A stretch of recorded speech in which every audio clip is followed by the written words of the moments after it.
Pol Ari Cahyanugraha menyebut jumlah korban tersangka kemungkinan bertambah. Nantinya DS sampai saat ini belum mau bertemu oleh tersangka.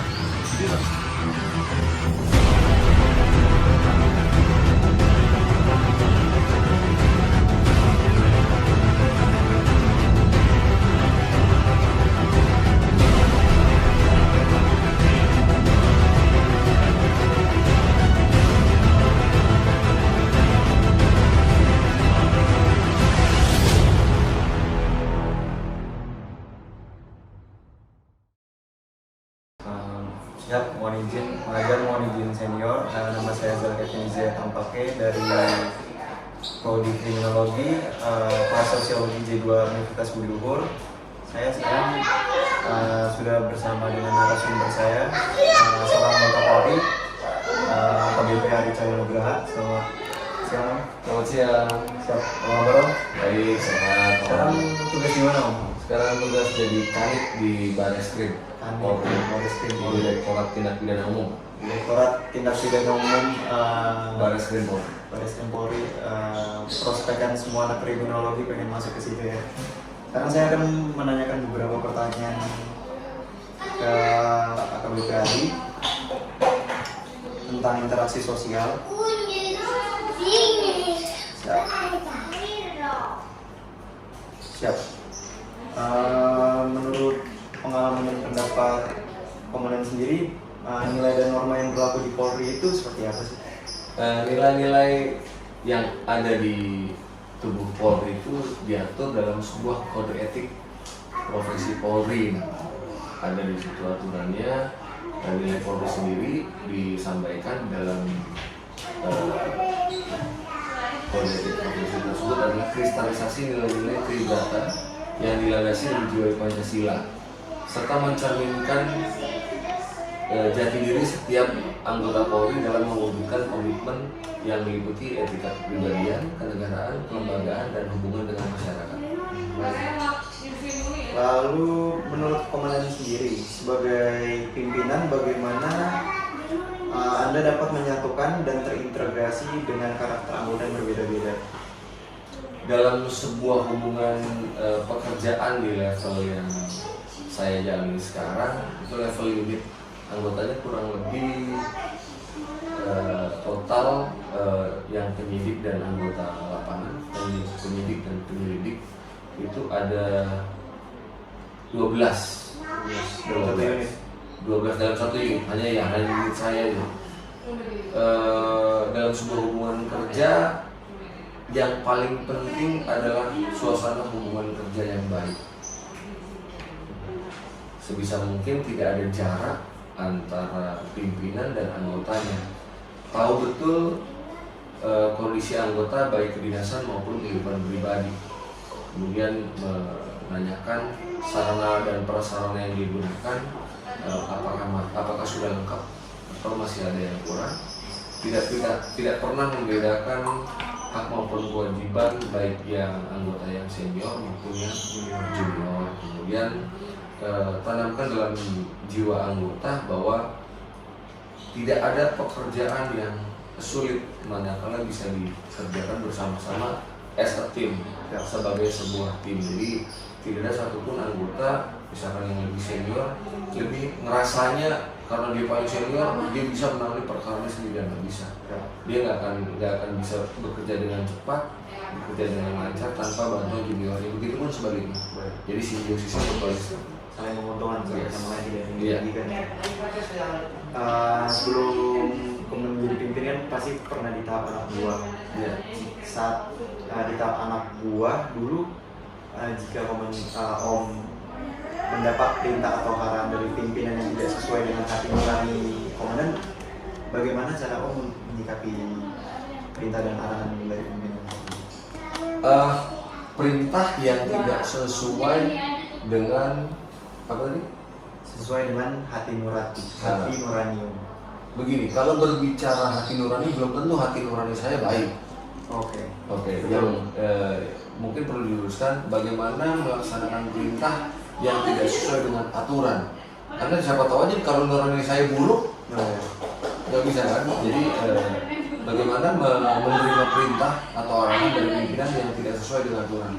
Yang pasti manakala itu sebuah forum diskusi, lihat situasinya. Pada saat pimpinan memerintahkan di depan orang banyak, ya tetap dijaga wibawanya pimpinan. Sampaikan di dalam forum tersebut, ya kita akan melaksanakan dengan baik, gitu kan. Nanti setelah pimpinan mungkin menanyakan lagi atau kesempatan kedua apakah kita tersebut sudah dilaksanakan atau kita punya kesempatan untuk menyampaikan secara personal, secara pribadi, kita menghadap, sampaikan, mohon izin Bapak, mohon izin Komandan, terhadap perintah yang kemarin sudah kita laksanakan, namun kami mengalami beberapa kendala yang sepertinya akan menghambat proses dari perintah yang harus dikerjakan. Mengapa demikian? Karena hambatan yang paling besar adalah hambatan di sisi aturan, yang mana perintah dari komandan atau pimpinan tidak bisa kami laksanakan sepenuhnya karena menabrak aturan ini. Ini akan membahayakan komandan sendiri dan akan membahayakan institusi Polri. Jawaban yang sangat bijaksana ya, teman-teman. Pertanyaan terakhir. Ya. Sudah berapa tahun berdinas? 17 tahun. 17 tahun di Satuan Reserse. Satuan Reserse terus pasti berhubungan dengan banyak orang dengan karakter orang berbeda-beda, statistik tempat yang berbeda-beda juga ya. Oke, dalam menghadapi sebuah kasus, bagaimana Om bisa menghadapi pelaku yang kurang kooperatif, atau lebih tepatnya bagaimana Om bisa menggali informasi ke pelaku tetapi secara humanis? Berbicara reserse, berbicara dengan karakteristik pelaku, itu berbeda-beda, unik. Hanya bisa dilakukan, bukan hanya bisa dilakukan, itu bisa ilmu bagaimana mendalami karakter orang, bagaimana melakukan pendekatan kepada pelaku. Normatifnya hanya ada di buku. Apa bukunya? Ya KUHP, KUHP atau KUHP. Jadi misalkan pasalnya pencurian, berarti yang harus kita tanyakan pada dia sesuai di KUHP yang melaksanakan pemeriksaan dengan BAP, dilaksanakan dengan humanis. Namun banyak ilmu-ilmu gitu yang bisa kita dapatkan di luar daripada ilmu-ilmu yang sifatnya secara resmi di sekolah atau tidak dengan membaca buku. Dia pendekatan sosiologis.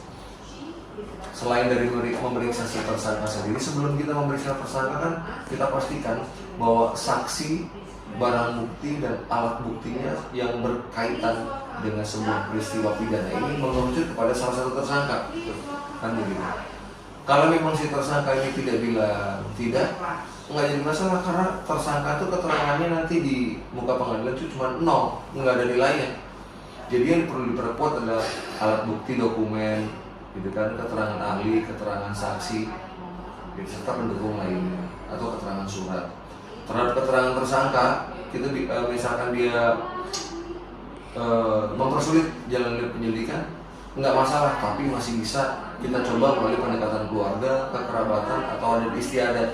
Dia ini orang mana sih? Atau bisa jadi saya juga pernah menemukan pendekatan rohani, keagamaan. Ternyata begitu disentuh nuraninya, nanti disampaikan bahwa kamu beragama apa, misalkan kamu muslim, kita datangkan aja anggota yang benar-benar mendalami Islam secara utuh atau mendalami agama lain secara utuh yang bisa melakukan pendekatan juga. Jadi pendekatannya bisa macam-macam.